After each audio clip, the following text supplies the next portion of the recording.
الحمد لله نحمده ونستعينه ونستغفره ونؤمن به ونتوكل عليه ونعوذ بالله من شرور أنفسنا ومن سيئات أعمالنا من يهده الله فلا مضل له ومن يضلله فلا هادي له ونشهد أن لا إله إلا الله وحده لا شريك له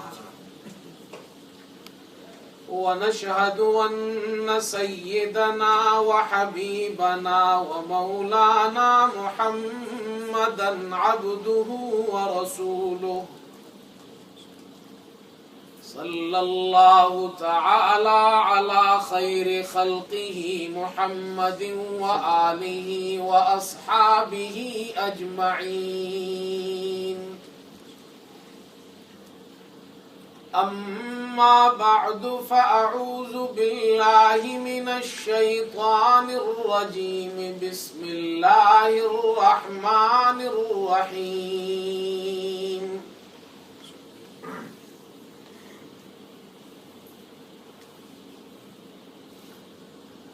ربنا وابعث فيهم رسولا منهم يتلو عليهم آياتك ويعلمهم الكتاب والحكمة ويزكيهم إنك أنت العزيز الحكيم صدق الله مولانا العظيم بلغنا رسوله النبي الكريم ونحن على ذلك لمن الشاهدين والشاكرين والحمد لله رب العالمين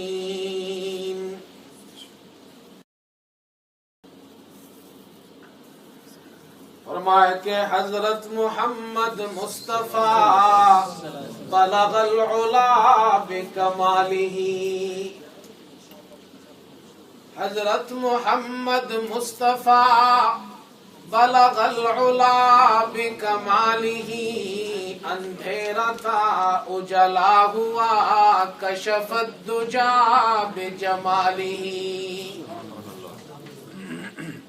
حضرت محمد مصطفیٰ بلغ العلا بکمالہ، اندھیرا تھا اجلا ہوا کشف الدجا بجمالہ، وصفش نہ گنجد برزباں حسنت جمیع خصالہ، شب روز گویم برزباں صلو علیہ وآلہ۔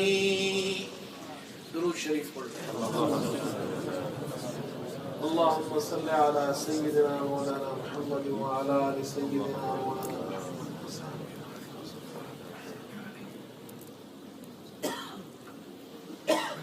بزرگان محترم اور برادران عزیز، اللہ تعالیٰ کا لاکھ لاکھ شکر ہے، اللہ تعالیٰ کا احسان ہے کہ اللہ تعالیٰ نے ہمیں اپنی زندگی میں ایک بار پھر رمضان المبارک کی سعادت نصیب فرمائی، رمضان کے روزے ہمیں نصیب فرمائے، قیام تراویح کی توفیق عنایت فرمائی، قرآن کریم کے پڑھنے اور سننے کا موقع ہمیں نصیب فرمایا۔ اس پر جتنا بھی اللہ تعالیٰ کا شکر ادا کیا جائے وہ کم ہے۔ آج الحمدللہ ہماری اس مسجد میں تراویح میں قرآن پاک کا ختم ہوا ہے، تکمیل قرآن تراویح میں ہوا ہے۔ اللہ تعالیٰ سے دعا ہے کہ جن حضرات نے پڑھنے میں حصہ لیا ہے اللہ تعالیٰ ان کے پڑھنے کو قبول فرمائے، جن حضرات نے سننے میں حصہ لیا ہے اللہ تعالیٰ ان کے سننے کو قبول فرمائے، اور آئندہ کے لیے اللہ تعالیٰ ہم سب کو اس قرآن سے سچی محبت، عقیدت اور اس سے تعلق نصیب فرمائے۔ چونکہ یہ ختم قرآن کا موقع ہے، اس واسطے چند باتیں آپ حضرات کے سامنے اس موضوع سے مناسب عرض کی جائیں گی۔ دعا فرمائیے کہ اللہ تعالیٰ مجھے صحیح بیان کرنے کی توفیق عطا فرمائے، پھر ہم سب کو اس پر عمل کی توفیق عطا فرمائے۔ اللہ رب العزت کے پیغمبروں میں ایک جلیل القدر پیغمبر گزرے ہیں جن کا نام حضرت ابراہیم علیہ السلام ہے، اور حضرت ابراہیم علیہ السلام آج سے تقریباً 4000 سال قبل بابل میں اللہ کی طرف سے مبعوث ہوئے تھے، اور بابل یہ وہ علاقہ کہلاتا ہے جو آج کل عراق کے نام سے معروف ہے۔ حضرت صلی اللہ علیہ وسلم سے تقریباً بعض مورخین کی باتیں ہیں کہ تقریباً 2660 سال قبل ابراہیم علیہ السلام کو اللہ تعالیٰ نے مبعوث فرمایا بابل میں، عراق میں، اور حضرت ابراہیم علیہ السلام ان کو ہمارے یہاں علماء میں جیسے آدم علیہ السلام کو ابو البشر کہتے ہیں کہ وہ تمام انسانوں کے باپ ہے، ان کی اولاد میں انبیاء بھی ہے، غیر انبیاء بھی ہے، وہ ساری انسانیت کے باپ کہلاتے ابو البشر۔ یہ ان کا ایک خاص لقب ہے جو علماء کے یہاں آدم علیہ السلام کو ابو البشر کہا جاتا ہے، اور ابراہیم علیہ السلام کو ابو الانبیاء کہا جاتا ہے، اس لیے کہ انبیاء علیہ السلام کی جماعت میں یہ واحد اللہ تعالیٰ کے جلیل القدر ایسے پیغمبر گزرے ہیں کہ ان کے بعد جتنے بھی انبیاء، جتنے بھی پیغمبر دنیا میں آئے وہ سب کے سب حضرت ابراہیم علیہ السلام کی اولاد ہی میں آئے ہیں۔ یہ اللہ تعالیٰ نے ان کو ایک خاص مرتبہ عطا فرمایا، ایک خصوصیت عطا فرمائی جو صرف حضرت ابراہیم علیہ السلام کو ملی ہے۔ وہ یہ یوں سمجھیے حضرت ابراہیم علیہ السلام سے لے کر سرکار دو عالم صلی اللہ علیہ وسلم تک 2660 سال مورخین کے یہاں یہ زمانہ ہے، اس زمانے میں جتنے بھی پیغمبر آئے وہ سب کے سب ابراہیم علیہ السلام کی اولاد میں سے، یہاں تک کہ حضرت صلی اللہ علیہ وسلم جو آخری پیغمبر اللہ کی طرف سے آئے ہیں وہ اسماعیل علیہ السلام کی اولاد میں سے ہے جو ابراہیم علیہ السلام کے بیٹے ہیں، اور حضرت عیسیٰ علیہ السلام تک جتنے پیغمبر آئے ہیں وہ حضرت اسحاق علیہ السلام کی اولاد میں سے ہے۔ ابراہیم علیہ السلام عراق میں تھے، لوگ مشرک تھے وہاں کے، انہوں نے دعوت کا آغاز کیا، گھر میں باپ کی مخالفت، بازار میں عوام کی مخالفت، دربار میں بادشاہ کی مخالفت، یہاں تک کہ سارے مخالفین نے بالاتفاق ان کو پکڑ کر آگ میں ڈال دیا، اور اس وقت اللہ تعالیٰ نے ایک خاص معجزہ جو ابراہیم علیہ السلام کو عطا فرمایا، وہ بھی دنیا کا ایک عجیب قصہ گزرا ہے کہ نہ اس سے پہلے کسی نے دیکھا کہ ایسا عجیب قصہ کہ ابراہیم علیہ السلام زندہ انسان کو انہوں نے آگ میں ڈال دیا۔ اللہ تعالیٰ نے آگ کو حکم دیا، فرمایا قلنا یا نار کونی بردا وسلاما علی ابراہیم، اے آگ ابراہیم پر ٹھنڈی ہو جا۔ ٹھنڈی ہو گئی، 40 دن آگ میں رہے، زندہ سلامت رہے، باہر نکلے، ہجرت کی شام پہنچے. عراق سے کہاں پہنچے؟ شام. اللہ تعالیٰ نے بڑھاپے میں ان کو بیٹا عطا فرمایا، اور اسماعیل علیہ السلام بڑھاپے میں اللہ تعالیٰ نے ابراہیم علیہ السلام کو عطا فرمایا. باپ بھی خوش، ماں بھی خوش. لیکن اللہ کی طرف سے پھر ایک امتحان آیا کہ اس بیٹے اور اس کی ماں کو، اپنی بیوی کو لے جاؤ اور ایک بے آب و گیاہ وادی ہے جہاں آج مکہ مکرمہ اللہ کا گھر جہاں بیت اللہ ہے، یہاں پر لے جا کر ان کو چھوڑ دیا. وہ لے گئے، ان کو وہاں چھوڑ دیا. تھوڑا بہت کھانا پینا جو تھا وہ ساتھ رکھ دیا. واپس چلنے لگے تو بیوی نے پیچھے سے آواز لگائی. بیوی بھی کوئی خاص، کوئی عام عورت نہیں تھی، پیغمبر کی بیوی تھی. پوچھنے لگی، یہ بتائیے اللہ کے حکم سے ہمیں چھوڑ کر جا رہے ہیں؟ تو انہوں نے سر ہلایا، کہا جی اللہ کے حکم سے. کہا جب اللہ کے حکم سے آپ ہمیں چھوڑ کر جا رہے ہیں پھر ہمیں آپ کی کوئی پرواہ نہیں، کوئی ضرورت نہیں، کوئی ضرورت نہیں ہمیں آپ کی. وہ کھانا پینا ختم ہو گیا. قصہ آپ نے کئی مرتبہ سنا ہے. وہاں اللہ تعالیٰ نے زمزم کا پانی نکالا. جرہم ایک قبیلہ وہاں سے گزر رہا تھا، انہوں نے پانی دیکھا تو وہیں پر ٹھہر گئے. وہاں اللہ تعالیٰ نے ایک علاقہ آباد کر دیا. اب علاقہ آباد ہونا تھا، شہر بننا تھا. ابراہیم علیہ السلام جب تشریف لائے تو دیکھا کہ وہاں تو اور بھی لوگ آباد ہو گئے ہیں. یہاں تک کہ اسماعیل علیہ السلام بڑے ہو گئے. پھر ان کی قربانی کا قصہ آپ نے سنا ہے. اس امتحان میں بھی کامیاب ہو گئے. اللہ تعالیٰ نے ابراہیم علیہ السلام کو حکم دیا کہ اب تم اس علاقے میں، یعنی مکہ مکرمہ جو آج کل ہے، یہاں ہمارا گھر بناؤ. ابراہیم علیہ السلام اور ان کے بیٹے اللہ کا گھر بنانے لگے، جس کا ذکر اللہ تعالیٰ نے قرآن میں کیا ہے. فرمایا وَإِذْ يَرْفَعُ إِبْرَاهِيمُ الْقَوَاعِدَ مِنَ الْبَيْتِ وَإِسْمَاعِيلُ. وہ وقت یاد کیجئے جب ابراہیم علیہ السلام اور ان کے بیٹے بیت اللہ کی تعمیر کر رہے تھے، بنیادیں رکھ رہے تھے، بیت اللہ کو بنا رہے تھے. وہ وقت یاد کیجئے. بیت اللہ کی تعمیر ہو گئی. انہوں نے اللہ تعالیٰ سے چند دعائیں کی ہیں، ابراہیم علیہ السلام اور ان کے بیٹے حضرت اسماعیل علیہ السلام.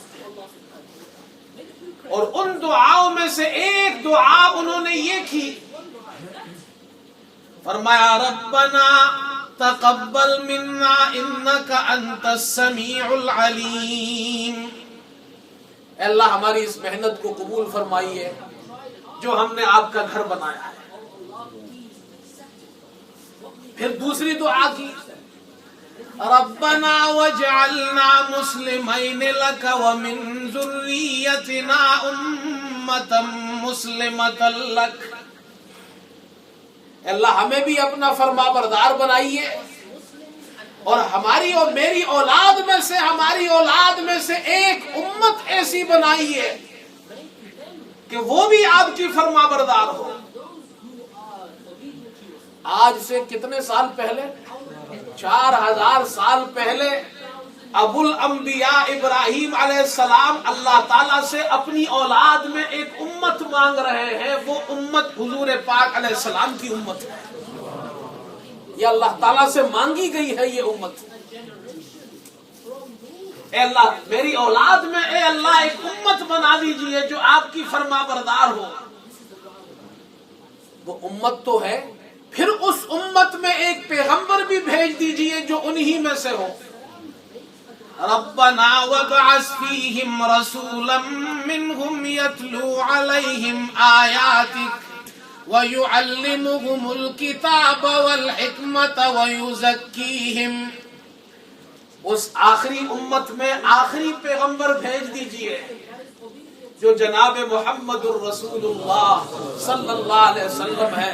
وہ یا یوں سمجھیے آخری امت بھی اللہ تعالیٰ سے مانگی گئی ہے، آخری پیغمبر بھی اللہ سے مانگا گیا ہے.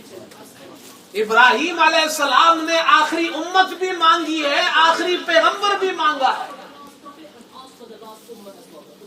اسی لیے حضور پاک علیہ السلام نے ایک حدیث میں ارشاد فرمایا انا دعوت ابراہیم، میں ابراہیم علیہ السلام کی دعا کا نتیجہ ہوں کہ انہوں نے مجھے اللہ سے مانگا ہے۔ وبشارت عیسیٰ، اور میں عیسیٰ علیہ السلام کی بشارت ہوں جو انہوں نے مجھ سے پہلے بنی اسرائیل کو دی تھی کہ آخری پیغمبر آنے والا ہے۔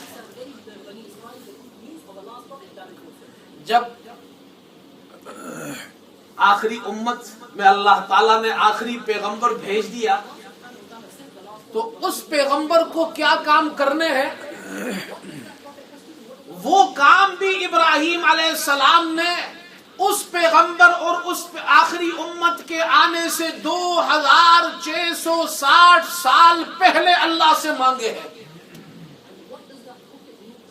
اللہ سے آخری امت مانگی، آخری پیغمبر مانگا، پھر اس پیغمبر کو جو کام کرنے ہیں وہ بھی اللہ سے مانگے ہیں۔ فرمایا ربنا وبعث فیہم رسولا منہم یتلو علیہم آیاتک ویعلمہم الکتاب والحکمت ویزکیہم۔ وہ آخری پیغمبر 3 بڑے کام جو اس پیغمبر کے منصب نبوت میں سے 3 بڑے کام ہیں اس کا ذکر کیا ہے۔ وہ آخری پیغمبر اس امت کو قرآن کریم کی تلاوت کر کے قرآن کریم پڑھ پڑھ کر ان کو سنائیں گے۔ پہلا کام۔ دوسرا کام وَيُعَلِّمُهُمُ الْكِتَابَ وَالْحِكْمَةَ، قرآن کریم کی تلاوت کے بعد اس قرآن اور سنت یعنی حدیث دونوں کی تعلیم اپنی امت کو دے۔ اور تیسرا کام وَيُزَكِّيهِمْ، ان کا تزکیہ کرے، ان کا ظاہر اور باطن صاف کر دے کہ وہ گناہ سے بھی پاک رہے، گندگیوں سے بھی پاک رہے۔ یہ 3 کام ہیں۔ اب اندازہ لگائیے کہ ابراہیم علیہ السلام ہزاروں سال پہلے اللہ تعالیٰ سے امت بھی مانگ رہے ہیں، آخری پیغمبر بھی مانگا جا رہا ہے، اور پیغمبر جو تعلیم دے گا اس تعلیم کو بھی مانگا جا رہا ہے، اور وہ تعلیم قرآن پاک اور کتاب کی صورت میں ہوگی۔ یہ قرآن اور یہ کتاب تعلیم بھی ابراہیم علیہ السلام اللہ سے مانگ رہے ہیں۔ گویا اللہ سے معلم امت بھی مانگا جا رہا ہے، تعلیم امت کو بھی مانگا جا رہا ہے، حضور پاک علیہ السلام کو بھی مانگا گیا ہے، آپ کی تعلیم یعنی قرآن کو بھی ابراہیم علیہ السلام نے اللہ تعالیٰ سے مانگا ہے۔ اس قرآن کے ذریعے حضور پاک علیہ السلام نے 2 بڑے کام کیے ہیں۔ ایک ہے تلاوت قرآن اور ایک ہے تعلیم قرآن۔ کسی بھی قوم کی اصلاح کے لیے حضرت صلی اللہ علیہ وسلم کو جو تعلیمات دی گئی ہیں اس کے بغیر قیامت تک آنے والے کسی بھی انسان کی اصلاح اس کے بغیر نہیں ہو سکتی۔ اور یہ فرق سمجھ لیجئے، عام طور پر ہمارے مسلمان بھی اس فرق کو نہیں سمجھتے۔ تلاوت قرآن یہ قرآن مجید کا ایک حق ہے، صحیح قرآن پڑھنا۔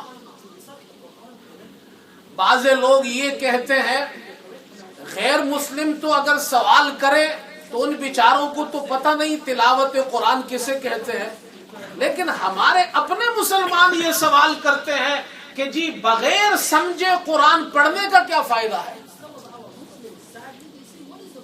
جیسے دنیا میں کتابیں ہیں، اب آپ دنیا کی کوئی کتاب یا اخبار یا میگزین یا کوئی رسالہ اس وقت تک نہیں پڑھتے جب تک کہ آپ کو وہ زبان نہیں آتی ہے۔ آپ میں سے جن حضرات کو انگلش آتی ہے وہ انگلش اخبار پڑھتے ہیں، جن کو اردو آتی ہے وہ اردو اخبار پڑھتے ہیں، جن کو عربی آتی ہے وہ عربی اخبار۔ کبھی ایسا ہوا ہے کہ جن کو انگلش نہ آتی ہو وہ انگلش اخبار پڑھتے ہو، یا جن کو اردو نہ آتی ہو صبح صبح اردو اخبار پڑھے؟ یا جن کو عربی نہ آتی ہو عربی کا اخبار پڑھے، ایسا کبھی ہوا ہے؟ نہیں۔ اس لیے کہ یہ دنیا کی کتابیں ہیں، دنیا کے جرائد ہے، دنیا کے رسالے ہیں، دنیا کے اخبار ہے۔ یہ اخبار ہے، کتابیں ہیں، رسالے ہیں، معجزہ نہیں ہے۔ قرآن کتاب کا نام نہیں ہے، کسی رسالے کا نام نہیں ہے، کسی اخبار کا نام نہیں، قرآن ایک معجزے کا نام ہے۔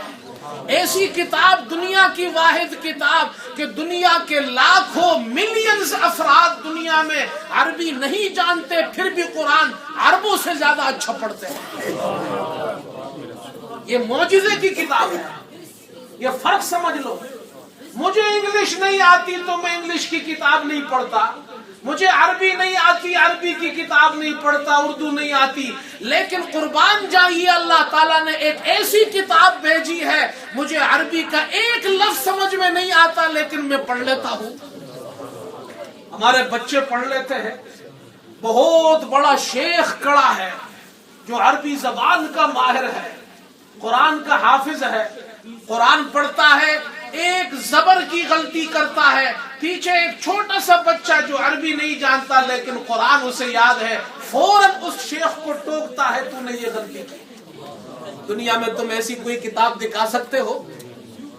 یہ معجزہ ہے۔ اس قرآن کو کمپیر مت کرو کسی دوسری کتاب سے۔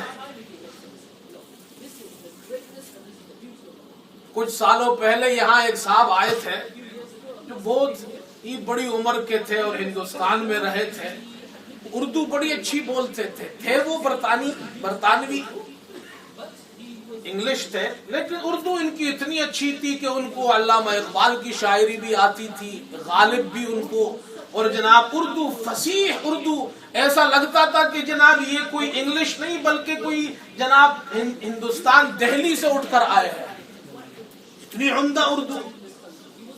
ہم ان سے ملاقات کے لیے گئے تو انہوں نے یہی سوال کیا، پڑھے لکھے آدمی، لندن میں وہ اردو بھی پڑھاتے ہیں، اب تو پتہ نہیں زندہ ہے بھی یا نہیں، اس وقت بڑی عمر تھی ان کی، اس لیے کہ پاکستان بننے سے پہلے وہ ہندوستان میں رہے تھے۔ تو مجھ سے پوچھنے لگے کہ جی آپ اپنی مسجد میں بچوں کو قرآن پڑھاتے ہیں؟ کیونکہ مجھے تو اندازہ ہے کہ لوگ کس قسم کا سوال کرتے ہیں، تو میں خائف نہیں ہوتا، ڈرتا نہیں ہوں، اور بالکل بغیر ڈرے بات ڈٹ کر کرتا ہوں۔ جو حق ہے وہ حق ہے۔ کہنے لگے جی آپ بچوں کو قرآن پڑھاتے ہیں؟ میں نے کہا جی ہم پڑھاتے ہیں۔ ترجمہ بھی پڑھاتے ہیں؟ میں نے کہا نہیں۔ اب یہ بات اگر آپ پبلک میں کریں تو لوگ کہتے جی دیکھو یہ کیسے بیک ورڈ لوگ ہیں، یہ بچوں کو قرآن پڑھاتے ہیں، ترجمہ نہیں پڑھاتے۔ یاد رکھیے قرآن کے سٹیجز ہیں۔ دنیا کی کتاب بغیر سمجھے آپ پڑھائے، لوگ آپ کا مذاق اڑاتے ہیں، بات سمجھ میں آتی ہے، لیکن قرآن وہ کتاب نہیں۔ قرآن کا پہلا سٹیج ہی یہ ہے کہ قرآن کا پڑھنا سیکھو۔ مثال کے طور پر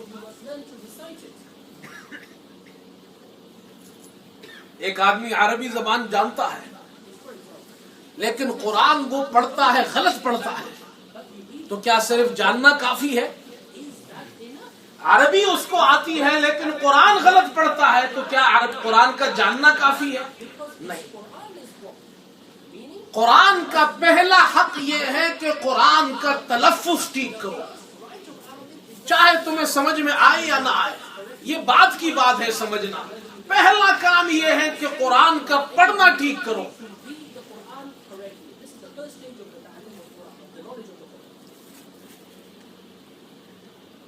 امام احمد رحمت اللہ علیہ بہت بڑے عالم گزرے ہیں، حنبلی مسلک کے امام ہیں۔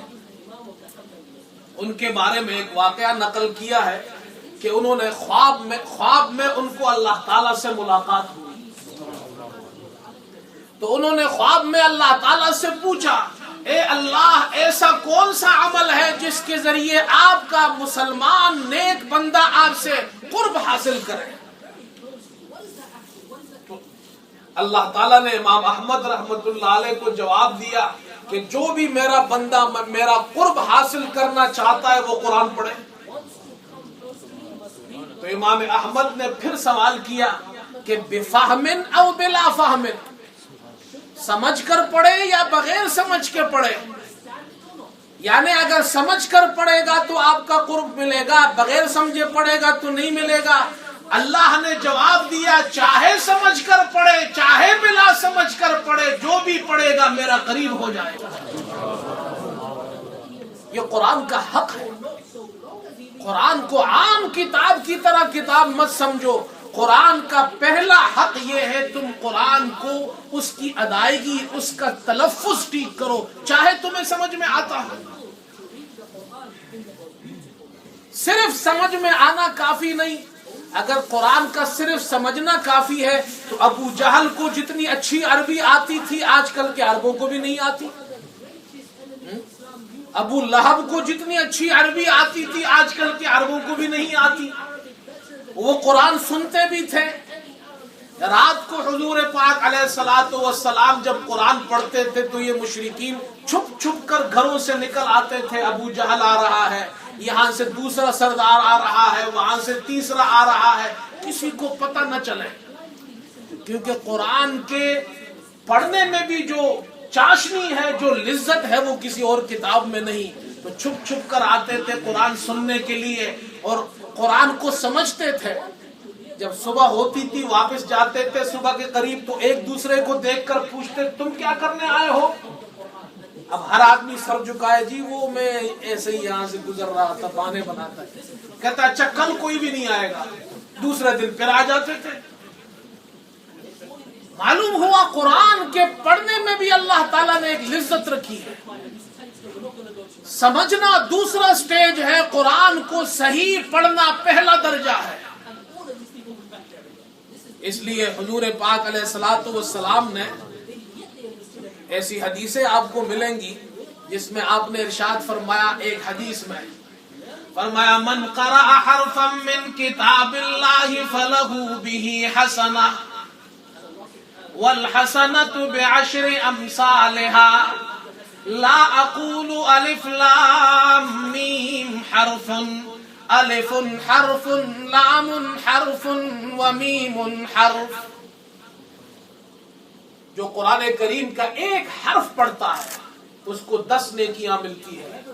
پھر آپ نے فرمایا میں نہیں کہتا الف لام میم پر 10 نیکی ملتی ہے، بلکہ الف پر 10 نیکی ملتی ہے، لام پر 10 نیکی ملتی ہے، میم پر 10 نیکی ملتی ہے۔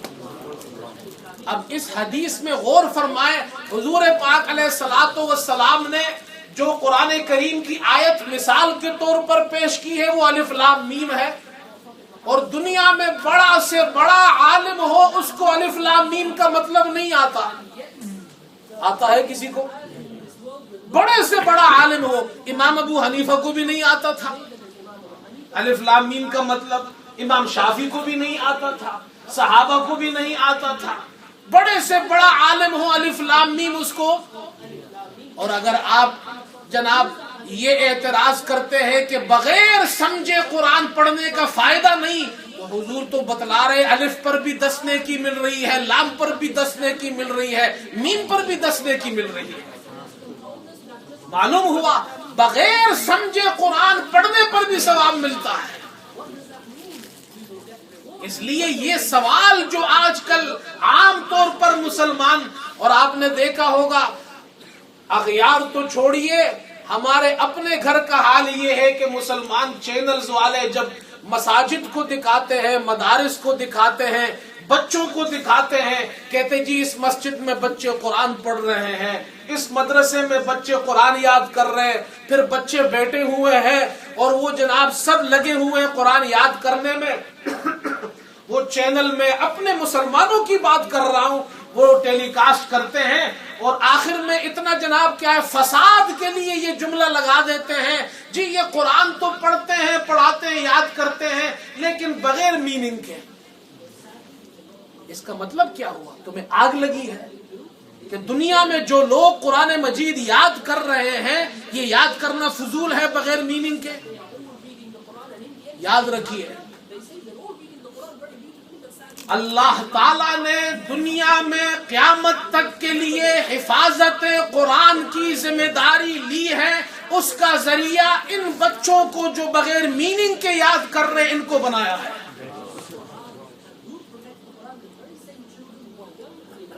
1400 سال ہو گئے قرآن میں ایک حرف بدلا نہیں جا سکا. یہ کمپیوٹرز تو آج بنے ہیں، ڈیٹا آج آپ اکٹھا کریں اس میں بھی جناب خرابی آ جاتی ہے. ایسا ہے یا نہیں؟ اب قرآن کی ایک آیت سنیے. اللہ تعالیٰ نے حفاظت قرآن کا انتظام کیسے کیا ہے؟ فرمایا بل هو آیات بینات فی صدور الذین اوتوا العلم. یہ قرآن مجید وہ آیات بینات ہے فی صدور الذین اوتوا العلم، جو قرآن کو سمجھتے ہیں ان کے سینوں میں محفوظ ہے. اللہ تعالیٰ نے قرآن کریم کی حفاظت کا انتظام مسلمان کے سینے سے لیا ہے، اس کے قلب سے لیا ہے.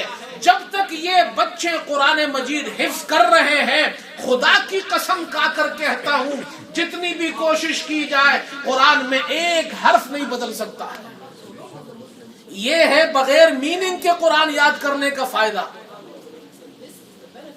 اگر مثال کے طور پر آپ کو معلوم ہے جو غیر عرب ہم مسلمان لوگ ہیں، ہمارے یہاں بچے بہت قرآن یاد کرتے ہیں. اگر ہر آدمی یہ کہے نہیں جی پہلے اپنے بچوں کو عربی سکھاؤ پھر قرآن یاد کراؤ، تو کوئی کرے گا نہیں. اللہ نے ایسا انتظام کیا ہے کہ سارے بچے قرآن یاد کرتے ہیں، سمجھ میں کچھ بھی نہیں آتا ان کو. ایسی بات ہے یا نہیں؟ یہ یاد رکھیے، قرآن مجید کے پڑھنے کا بھی فائدہ ہے، سننے کا بھی فائدہ ہے، سمجھ میں آئے تو بھی فائدہ ہے، سمجھ میں نہ آئے تو بھی فائدہ ہے. حدیث میں آتا ہے، حضور پاک علیہ السلام نے ایک حدیث ارشاد فرمائی. ہم اور آپ تو سنتے ہیں قرآن، لیکن حضور پاک علیہ السلام نے فرمایا اللہ اشد اذنا الی قارئ القرآن من صاحب القینۃ الی قینۃ. ایک آدمی اپنے گھر میں، اس زمانے میں باندیاں ہوتی تھی، کسی باندی سے گانا سن رہا ہے. بہت ہی اچھی آواز میں گانے والی کوئی باندی ہے، اس کی آواز میں جادو ہے اور وہ کان لگا کر اس کا قرآن، اس کا گانا سن رہا ہے. فرمایا حضور پاک علیہ السلام نے اللہ تعالیٰ اس گانا سننے والے شخص سے جو اپنی باندی سے گانا سن رہا ہے اس سے زیادہ کان لگا کر اللہ قاری قرآن کی قرات کو سنتا ہے. تم یہ سوال کرتے ہو کہ مولوی صاحب تم بچوں کو قرآن پڑھاتے ہو بغیر میننگ کے. یاد رکھیے یہ پہلا حق ہے. دوسرا حق یہ ہے کہ قرآن مجید کو پھر سمجھا جائے، اس کی تعلیم یہ ضروری ہے، اور یہ تعلیم سب کے لیے ہے. یہ نہیں ہے کہ صرف جناب غیر عرب کے لیے ہے. قرآن تو اترا ہی عربوں میں تھا، عربوں کے لیے بھی قرآن سیکھنا ضروری ہے اور غیر عرب کے لیے تعلیم. اور تعلیم ہم اور آپ جانتے ہیں ایجوکیشن کسے کہتے ہیں. ایجوکیشن اور تعلیم اسے کہتے ہیں کہ ایک استاد ہوگا، ایک شاگرد ہوگا اور ایک کورس بک ہوگی. اس کے پہلے استاد حضور پاک علیہ السلام ہے، پہلے شاگرد صحابہ ہے، کورس بک قرآن ہے.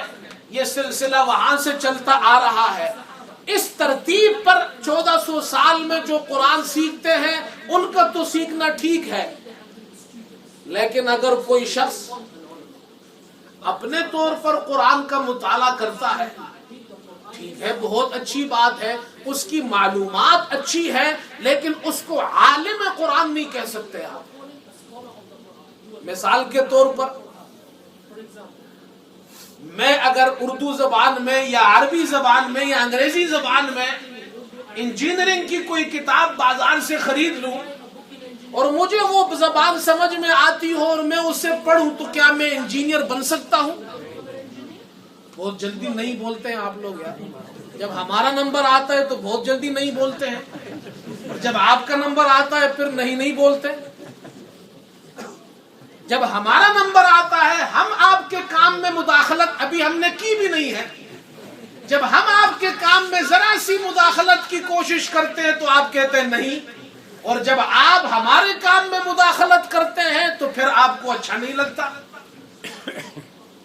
ایسا کبھی ہو سکتا ہے مولوی صاحب بیمار ہو اور وہ کہے جی ڈاکٹر کے پاس جانے کی کیا ضرورت، میں تو خود مولوی ہوں، بہت بڑا پیر ہوں، 5000 میرے مرید ہیں، جاؤ بازار سے کوئی کتاب خرید کر لاؤ، اس کو پڑھے اور اپنا علاج کرائے، تو پیروں کو پھر مولوی کا جنازہ ہی پڑھانا پڑے گا۔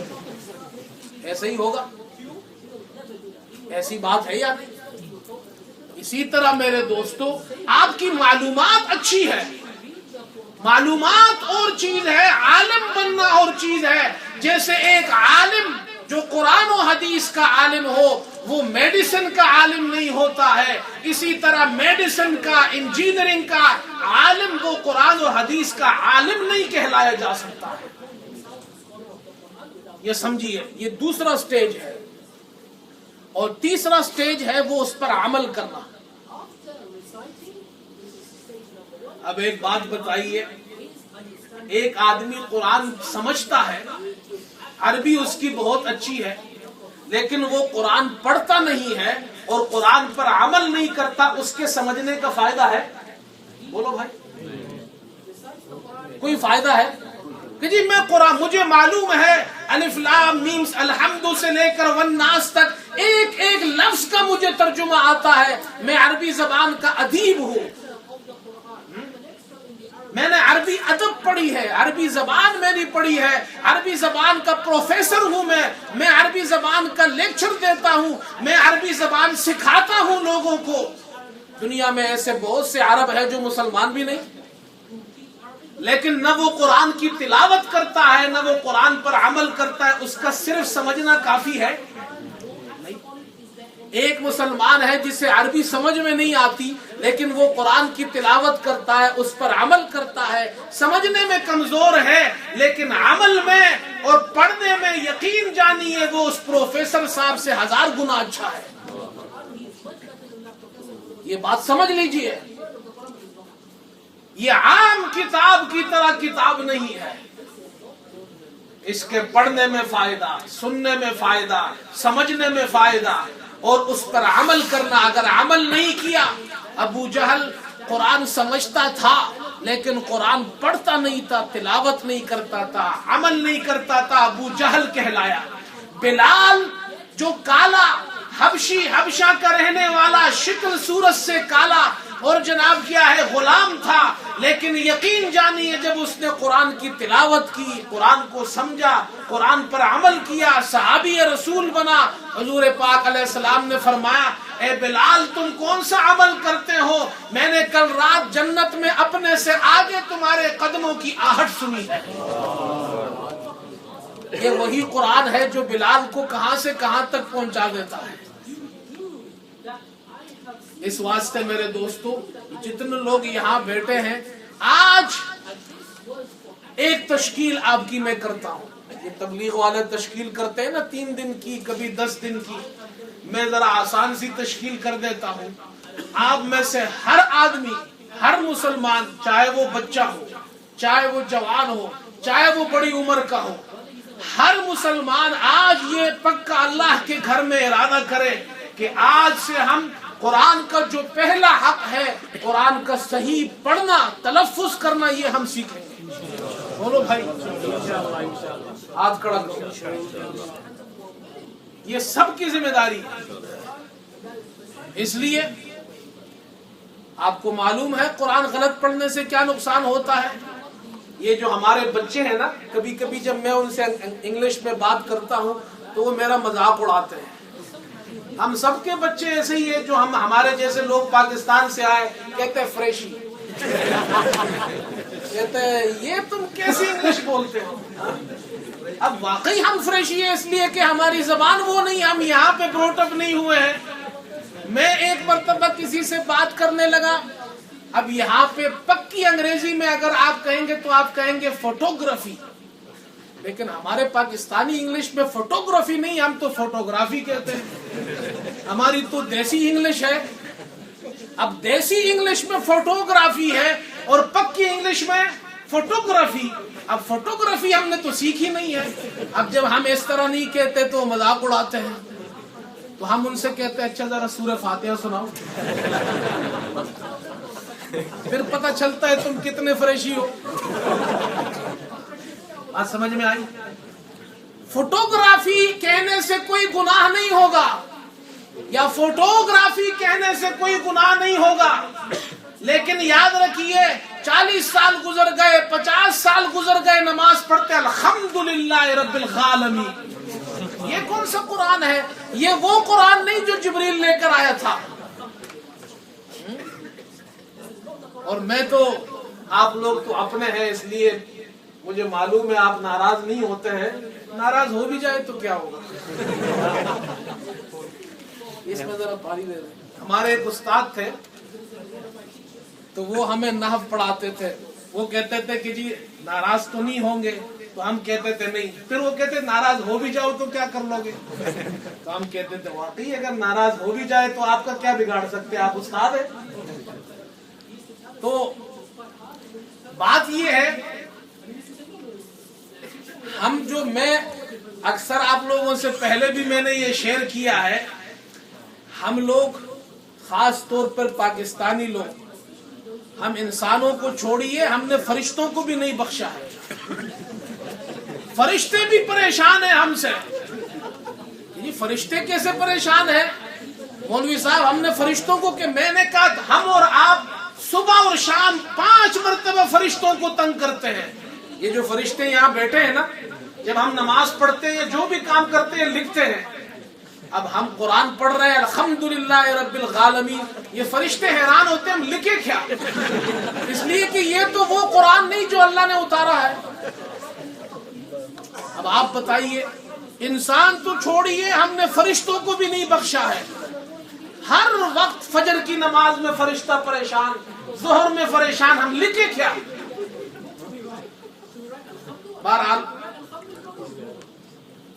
بہرحال یہ ایک تشکیل مجھے کرانی, یہ اتنی لمبی چوڑی جو تقریر ہے اس کا ایک ہی مقصد ہے. اب یہ بتائیں قرآن سیکھیں گے؟ اگر نہیں سیکھا تو گناہ ہوگا. نہیں سیکھا تو, مثال سمجھو, قرآن پاک میں اللہ تعالیٰ نے فرمایا نزلہ علی قلبک, ہم نے اس قرآن کو اتارا آپ کے قلب پر. قلب, قاف, نزلہ علی قلبک. اب اگر آپ کو قاف کہنا نہیں آتا اور آپ قاف کو کاف کہتے ہیں اور آپ کہیں نزلہ علی قلبک, تو اس کا مطلب ہوگا نعوذ باللہ نعوذ باللہ, ہم نے اس قرآن کو آپ کے کتے پہ اتارا. اب قرآن پڑھ رہے ہیں اور گناہ کما رہے ہیں. فوٹوگرافی تو صحیح ہے آپ کی, لیکن یہ اس تجوید کو کون ٹھیک کرے گا؟ تو کریں گے انشاءاللہ. اور جو حضرات کرنا چاہیں مجھ سے رابطہ کریں, ہم آپ کے لیے انتظام کریں گے انشاءاللہ. اللہ آپ کو جزائے خیر عطا فرمائے. واخر دعوانا الحمدللہ.